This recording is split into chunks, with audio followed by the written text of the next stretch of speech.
આમાં 8 તારીખના રોજ રાજકોટ ગ્રામ્યના આટકોટ પોલીસ સ્ટેશન વિસ્તારમાં આવેલ કાનપુર ગામની બાજુમાં જો વાડી છે, વાડી વિસ્તારમાં એક આપણા દાહોદનો ભાગ્યા અહીંયા રહે છે, ખેતરમાં કામ કરતા હોય છે. એની 7 વર્ષની નાની દીકરી સાથે એક દુષ્કર્મ જેવો બનાવ બન્યો. એમાં દીકરીની સારવાર જનાના હોસ્પિટલ રાજકોટ ખાતે ચાલુ છે અને હવે આજની તારીખમાં દીકરી નોર્મલ છે અને ડિસ્ચાર્જ કરાવવાનો પ્રોસિજર ચાલુ છે. અમે સતત મેડિકલ ટીમ સાથે સંકલનમાં છીએ અને આ સૂચના મળતા જ તુરંત માનનીય ડિપ્ટી સીએમ સાહેબ, માનનીય ડીજીપી સાહેબના નિર્દેશ મુજબ અને રાજકોટ રેન્જના આઈજી સાહેબની સૂચના મુજબ અમે લોકો 10 ટીમ બનાવીને અને તુરંત આજુબાજુના જેટલા શકમંદો હતા તમામને ટેકનિકલ સર્વેલન્સ એક જ સાથે શરૂ કર્યો હતો અને એના હિસાબે એક માણસને આઈડેન્ટિફાઈ કરીને અટક કરવામાં આવ્યો. એની પૂછપરછમાં આરોપી કબૂલાત કરી છે અને જો મહિલા ડૉક્ટર્સ છે, મહિલા પોલીસ છે, એની હાજરીમાં આપણી જો ભોગ બનનાર દીકરી છે આ પણ કન્ફર્મ કર્યો ફોટો જોઈને કે આ જ માણસ અમારે સાથે દુષ્કર્મ આચર્યો હતો અને આરોપીને અટક કરવામાં આવ્યો છે હાલ સુધી. અને ભોગ બનનાર દીકરીની ડિટેલ્ડ મેડિકલ ઇન્વેસ્ટિગેશન થયેલ છે. સીન ઓફ ક્રાઇમ ઉપર FSL વિઝિટ કરી છે.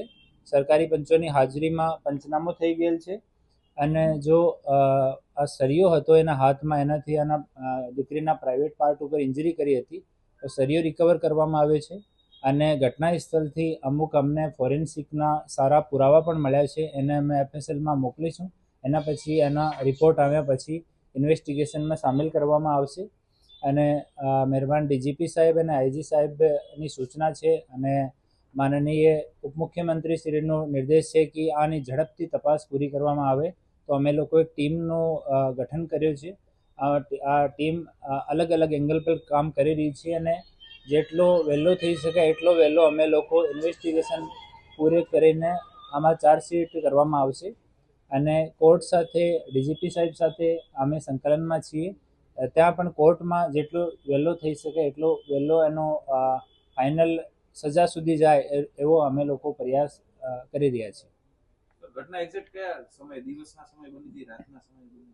ઘટના બપોરમાં 11 થી 12 વાગ્યાની આજુબાજુમાં બની હતી અને ત્યારે આ દીકરી પોતાના મામાનું ખેતર છે ત્યાં રમતી હતી. મામાના છોકરા છોકરીઓ બીજા પણ હતા. સૌથી મોટી આ જ દીકરી હતી.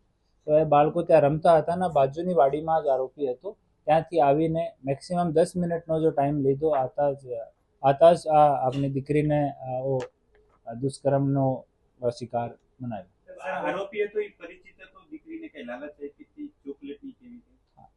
એ પ્રત્યક્ષ પરિચિત ન હતા એકબીજાથી, પણ આરોપીના ખબર હતી કે એ લોકો દાહોદના રહેવાસી છે અને અહીંયા ભાગ્યા તરીકે એ લોકો પણ ખેતરમાં કામ કરે છે અને ચોકલેટની લાલચ આપીને ત્યાં એક પાણીની ટાંકી છે એની પાછળ લઈ ગયેલા આરોપી.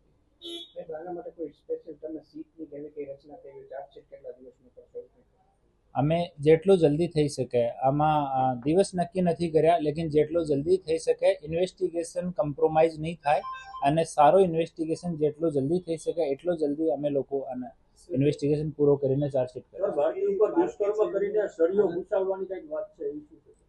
સળિયાથી બાળકીના પ્રાઇવેટ પાર્ટમાં સળિયો ઇન્સર્ટ કરવામાં આવ્યો છે અને એનાથી ઇન્જરી થઈ છે એવો મેડિકલ રિપોર્ટમાં પણ પ્રતિસ્થાપિત થયો છે.